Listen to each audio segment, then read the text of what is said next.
இன்றே டவுன்லோட் செய்து உங்கள் ஃபேவரட் ஷோக்களை என்ஜாய் பண்ணுங்க. வெளிச்சத்துல நாம இப்படி வந்து இங்க உட்கார்ந்து சாப்பிட்டு ரொம்ப நாள் ஆச்சுல்லம்மா. இன்னைக்கு உன் கையால எனக்கு ஊட்டி விடுமா.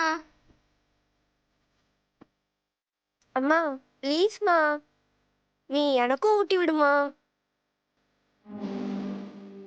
பசங்க தான் கேக்குறாங்களே பாரதி, ஊட்டி விடுமா.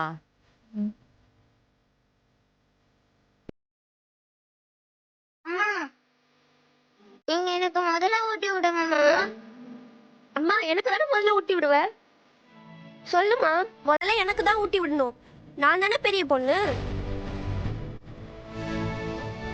அம்மா நீ எனக்கு தான் முதல்ல ஊட்டி விடணும். நான் தானே சின்ன பையன். ஏய், ரெண்டு பேரும் ஒரே நேரத்துல கேட்டா யாருக்குன்னு ஊட்டி விடுறது? அம்மா வேணும்னா ஒண்ணு பண்ணலாமா? எனக்கு நீங்க ஊட்டி விடுங்க, ஆதி அப்பா அக்காக்கு ஊட்டி விடட்டும். வேணாம், நானே 2 பேருக்கும் ஊட்டி விடுறேன். பாரதி, அதான் குழந்தைங்க ஆசைப்படுறாங்கல்ல. சரி, நான் தமிழுக்கு ஊட்டி விடுறேன்.